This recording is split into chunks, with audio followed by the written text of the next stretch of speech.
السلام علیکم، welcome to my YouTube channel. کیسے ہیں آپ سب؟ قطرہ قطرہ کلثم، یہ واصف علی واصف کی بک ہے۔ اس میں بہت انٹرسٹنگ ٹاپکس دیے گئے ہیں، جن میں سے آج میں جو ٹاپک پڑھنے جا رہی ہوں وہ ہے فراق و وصال۔ مطلب اس میں ہم جانیں گے کہ فراق اور وصال کہتے کسے ہیں اور اللہ تعالیٰ سے وصال کیا ہے۔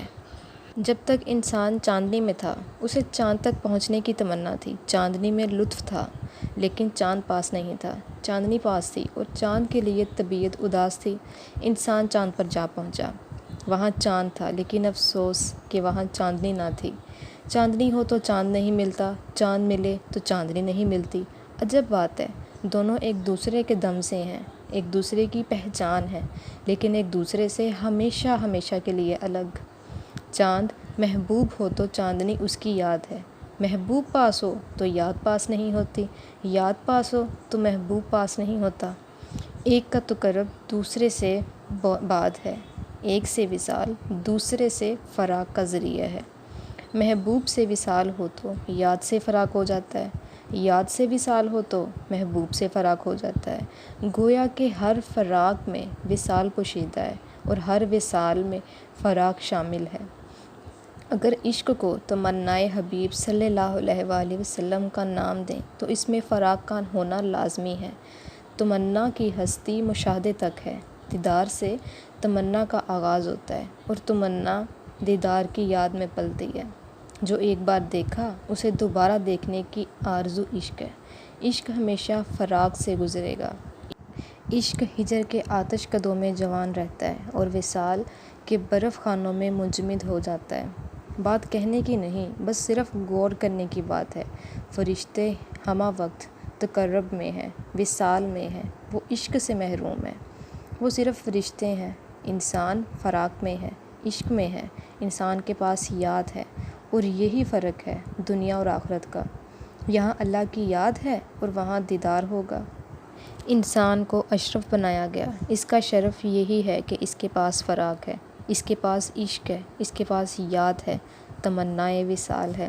اور فرشتے اطاعت میں ہیں، عشق میں نہیں۔ عشق سوز ہے، عشق ساز ہے، عشق خاموشی ہے، عشق آواز ہے۔ عشق میں حسن کا سب سے بڑا راز ہے، یعنی فراق ہی تو وصال کا حاصل ہے۔ دنیا کے عظیم شاہکار فراق کے کرشمے ہیں۔ رومیو جولیٹ، ہیر رانجھا، سسی پنو، سونی مہیوال اور اسی طرح کے کئی دل نواز، دل سوز اور دل گداز واقعات دریائے فراق کے جواں موجیں ہیں۔ محبوب کا سب سے قیمتی تحفہ اپنے محب کے لیے فراق کا تحفہ ہے۔ فراق کے زمانے شخصیت ساز زمانے ہوتے ہیں۔ انہی دنوں میں انسان کے اندر کا انسان بیدار ہوتا ہے، خوابدہ اور خفتہ صلاحیتیں دریافت ہوتی ہیں، انسان کا اپنا باطن اس پر آشکار ہوتا ہے۔ محبوب کی یاد اسے جگاتی ہے اور جاگنے والا انسان فراق کی راتوں میں سے اور بھی بہت کچھ حاصل کرتا ہے۔ ہجر کی رات، غم کی رات، عرفات ذات کی رات ہوتی ہے۔ انسان کے آنسو اس کے لیے ایک عظیم مقدر لکھتے ہیں۔ کسی کی یاد میں جاگنے والا کبھی بدقسمت نہیں ہو سکتا۔ کسی کے درد میں رونے والا دنیا کے ہزارہا غم سے آزاد ہو جاتا ہے۔ محبت کا سجدہ انسان کو ہزار سجدوں سے نجات دیتا ہے۔ فراق والا نالائے نیم شب سے آشنا کرائے جاتے ہیں، وہ زمانے کا مقدر بھی سنوار سکتے ہیں۔ ایسے لوگوں میں مقدر ساز انسان بھی پیدا ہوئے۔ فراق آگہی کا چراغ ہے، یہ جنون کا روشن ستارہ ہے، ذرے میں آفتاب کے جلووں کی دریافت ہے، جزو میں کل کا ادراک ہے، قطرے میں کلثم کی پہنائی کا عرفان ہے۔ وصال صرف ذات تک ہے، جبکہ فراق ساری کائنات تک، عالم شش جہات تک، افہام ممکنات و ناممکنات تک، رموز حیات و ممات تک۔ فراق کو ہی ہدہد فرخندہ فال کہا گیا ہے۔ اسے ہی طوطی شکر مقام کہتے ہیں۔ فراق ہی ظاہری اور باطنی بیماریوں کا افلاطون ہے اور جان لیوس ہے۔ اس کے سامنے فاصلے فاصلے نہیں، زمانے زمانے نہیں، زمین و آسمان کی وسعتیں صاحبان عشق ہی طے کرتے ہیں۔ محبوب کا فراق مجاز کو حقیقت بنا دیتا ہے۔ ما سوا کو ماورا سے کیا نسبت ہے؟ کوئی صاحب عشق بتائے تو بتائے۔ عشق صفات کو ذات کا حوالہ دیتا ہے۔ عشق جانتا ہے کہ جلوہ ذات کہاں ہے اور ذات کہاں۔ قطرہ دریا سے واصل ہو کر اپنی ہستی کھو دیتا ہے، اور دریا کا درد قطرے کو سوزے جاں دے کر اسے کبھی شبنم، کبھی موتی، کبھی آنسو بناتا رہتا ہے۔ اس کائنات کی تمام روشنی صرف روشن ذات کی ہے، اس کا عشق ہے۔ انسان کی ہستی کے تمام بلند تقاضے فراق کی دریافت ہیں۔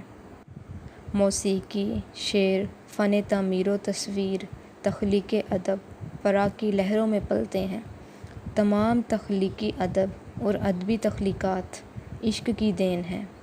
حسن خود اپنے طالب میں درد کے چراغ جلاتا ہے، اور پھر انہی چراغوں میں خون دل جلتا ہے، اور کوئی فراق زدہ انسان انہی چراغوں سے اپنے زمانے میں چراغاں کر جاتا ہے۔ سوچنے والی بات ہے کہ چاند سے کیا چیز نکلی کہ دنیا میں چاندنی بن کر بکھر گئی؟ وہ کیا راز ہے کہ دریائے یار سے نکلنے والا بے قرار عاشق زمانے بھر کا قرار بن گیا؟ وصال جمود ہے اور فراق متحرک ہے، وصال موت ہے، فراق زندگی ہے، زندگی کی نرنگی اور رنگینی ہے۔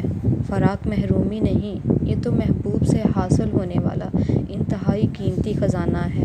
یہ امانت ہے جو صرف اسی کو دی جاتی ہے جو اہل ہو۔ پہاڑ، زمین اور آسمان جس امانت سے لرز جائیں، انکار کر جائیں، وہ امانت انسان کے دل کے لیے اللہ کی عطا کی ہوئی نعمت ہے۔ عشق یہ دولت، علم اور دانائی سے نہیں ملتی، مغز کو پروانے کا دل نہیں مل سکتا۔ یہ خدا کی دین ہے کہ وہی حسن ہے، اور عشق کے سب کار فرمائی اسی کے فراق کی عطا ہے۔ قصہ کوتا سب محبوب کے اپنے جلوے ہیں۔ محبوب نظروں میں رہے تو وصال کے موسم ہیں، بہاروں کے دن ہیں۔ اگر محبوب دل میں آ بسے تو فراق کے موسم ہیں، انوکھی بہاروں کے دن ہیں۔ فراق کی بہار میں موتی بنتے ہیں، پھول کھلتے ہیں، یعنی کئی قسم کے گل کھلتے ہیں۔ آسمان نے فکر سے تارے گرتے ہیں، آنکھوں سے انگارے ٹپکتے ہیں۔ یہ دنیا فراق کی وادی ہے، یہ دیس تو بس پردیس ہے، تمناؤں کا جہان ہے۔ یادوں کے کعبے میں عقیدت کے سجدے ہیں، اور پھر اس کے بعد جلوہ ذات کے بعد صرف ذات ہی ذات ہے۔ نہ چوں نہ چراں، نہ آنکھ جھپکنے کا موقع، نہ دل دھڑکنے کی اجازت۔ محویت جمال، بارگاہ حسن میں سناٹا، نہ دشواری راہ کا گلہ، نہ دری، نہ جدائیوں کا شکوہ، نہ ہونے کی خبر، نہ ہونے کا علم۔ وصال صرف محویت ہے، فراق مستی ہے، سرمستی ہے۔ یاد کے عظیم صحرا میں صرف اشکوں کا دریا ہے، جس سے متلاشی سرمدی میں کے جام پیتے ہیں، اور روز مرتے ہیں، روز جیتے ہیں۔ بات تعلق کی ہے، قریب اور دور کی نہیں۔ اگر آپ لوگ واصف علی واصف کی مزید بکس اور ٹاپکس سننا چاہتے ہیں تو میرے چینل کو سبسکرائب کریں، اپنی دعاؤں میں یاد رکھیں۔ ملتے ہیں انشاءاللہ کل ایک نئے ٹاپک کے ساتھ۔ اللہ حافظ۔